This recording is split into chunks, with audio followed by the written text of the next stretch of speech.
Oui, vous avez bien lu, les dips travaillent le dos. Mais avant de mettre votre dislike et de vous ruer dans les commentaires pour écrire que je dis n'importe quoi, regardez toute la vidéo et je vous garantis qu'à la fin de celle-ci, vous comprendrez pourquoi je dis ça et vous serez même, normalement, d'accord avec moi. Face à cette affirmation que les dips travaillent le dos, la plupart des gens vont dire que non, au même titre que le bench ou que les pompes, ça travaille les pecs, ça travaille les triceps, ça travaille l'avant des épaules, mais pas le dos. Et c'est peut-être pas la première fois que vous entendez quelqu'un dire ça. Par exemple, parfois on entend des gens dire que les pompes travaillent le dos ou que le développé couché travaille le dos. Et dans ces cas-là, en effet, les gens se trompent, mais par contre, pour les dips, il y a une petite subtilité à connaître. Donc oui, les dips, ça travaille les pectoraux, les triceps, l'avant des épaules. C'est un mouvement de poussée horizontale au même titre que les pompes et que le développé couché, que le développé décliné, etc. Mais contrairement à tous ces exercices, on a un composant en plus sur la dips, qui va être la dépression des épaules. Pousser les épaules vers le sol. Là, certains vont peut-être dire qu'en développé couché ou en pompe, on dit également d'avoir les épaules basses. Oui, mais la différence, c'est que sur ces mouvements-là, la dépression ne se fait pas contre la gravité. Alors qu'en dips, on fait une dépression dans le sens de la gravité, et ça change tout. Quand je suis en position de dips, si je n'engage pas cette dépression, qu'est-ce qui se passe? Je m'écrase. Et là, générer de la force, c'est beaucoup plus compliqué. Donc c'est vraiment un composant à part entière et très important de la dips d'avoir une bonne dépression, de réussir à avoir une dépression solide qu'on arrive à maintenir tout le long du mouvement. Et généralement, certaines personnes qui ont une très mauvaise dépression, qui ont donc les épaules qui shrug pendant la dips, qui la perdent au fur et à mesure du mouvement, très souvent ce qui va se passer, c'est que sur le haut de leur dips, quand ils auront les épaules complètement remontées, ils auront beaucoup de mal à finaliser et surtout leur support sera très fragile. Et donc ça impactera beaucoup leur performance, et ça peut même être le facteur limitant du mouvement, donc le point faible du mouvement qui vous empêche de mettre plus lourd ou de faire plus de reps. Alors qu'en pompe et en développé couché, vous n'allez jamais échouer à cause de la dépression. Et du coup, quels sont les muscles responsables de la dépression? Il y en a plusieurs. Les pecs vont en effet intervenir. Quand vous faites une dépression, vous mettez la main sur vos pecs, vous sentez qu'ils se contractent. Mais il y aura aussi beaucoup de grands dorsales. Donc mettez la main sur votre grand dorsal, faites une dépression forcée, vous allez le sentir se contracter, de trapèze inférieur notamment, et quelques autres petits muscles, mais pas importants pour la vidéo d'aujourd'hui. Et donc, si vous essayez de faire une dépression à vide le plus fort que vous pouvez, généralement, qu'est-ce qui a tendance à cramper, à se contracter très fort? C'est beaucoup vos dorsaux.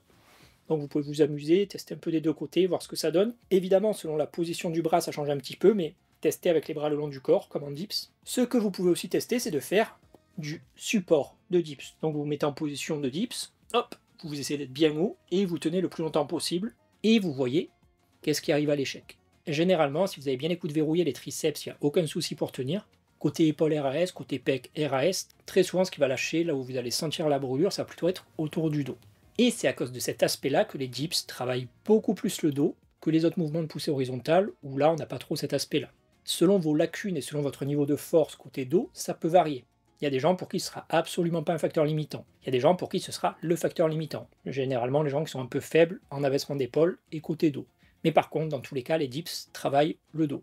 C'est une des raisons qui fait que le ratio développé couché dips peut être très variable selon les individus.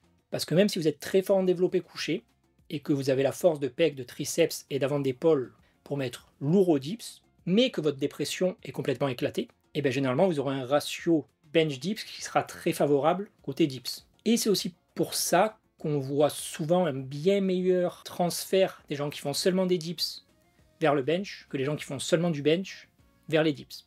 Parce que sur les dips, il y a les pecs, les triceps, l'avant d'épaule, comme sur le bench, mais par contre sur le bench, il manque un des composants, il manque un truc. Et comme toujours, une chaîne est aussi forte que son maillon le plus faible. Donc si vous n'avez pas une bonne dépression, vos dips vont en pâtir. Et c'est également pour cette raison que faire des dips avant du travail de traction, par exemple, ça fatiguera beaucoup plus les tractions que faire du bench ou des pompes avant les tractions. Pourquoi? Parce qu'en traction, on a également cet aspect dépression, cet aspect abaissement des épaules. Ça, c'est peut-être quelque chose que vous avez déjà constaté dans vos entraînements, si vous faites à la fois des cycles avec des dips et à la fois des cycles avec du bench. Donc oui, contrairement aux pectoraux, aux épaules et aux triceps, le travail de la dépression sera statique, donc en fait on maintiendra la position de dépression tout au long du mouvement, l'angle articulaire sera fixe, mais ça ne changera rien au fait que la dépression et le dos aura une forme de travail sur vos dips. Et vu que c'est une position statique, généralement les variantes de dips où on mettra le plus de charge absolue, où on mettra le plus lourd,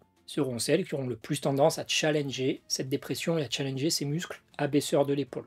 A l'inverse, les variantes où vous mettrez des charges plus légères auront tendance à moins challenger la dépression. Donc si vous faites des dips avec une pause de 3 secondes en bas, forcément vous allez mettre moins lourd, donc ce sera moins compliqué côté dépression. Par exemple, vous ferez ça à 60 kg. Si vous faites des dips touch and go, où là vous mettez 80 ou 85 kg, ben c'est 80 ou 85 kg, ils seront plus durs à tenir côté dépression, donc vous aurez plus de travail du dos. Donc même si les dips, ça se périodise évidemment en exo de poussée, si vous faites des programmes qui marchent en PPL et compagnie, même si c'est beaucoup plus proche d'un développé couché ou d'une pompe que d'un exo de tirage, vous voyez que c'est un petit peu plus subtil et un petit peu plus compliqué que ça.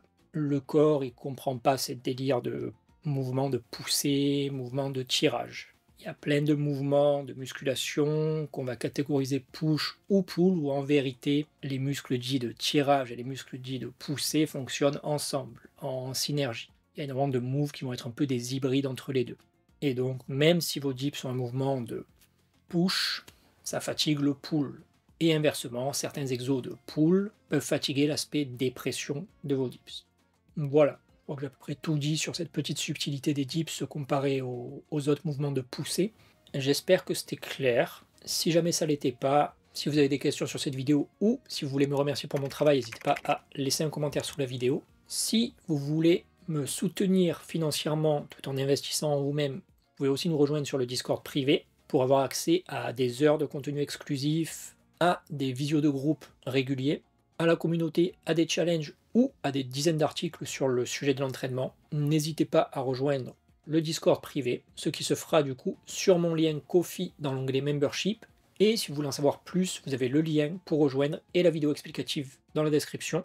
Si vous voulez devenir une publicité ambulante pour la chaîne, vous pouvez également me soutenir en visitant ma boutique. Comme toujours, un grand merci à tous les donateurs et les membres du Discord qui me soutiennent et qui me permettent de faire plus de vidéos.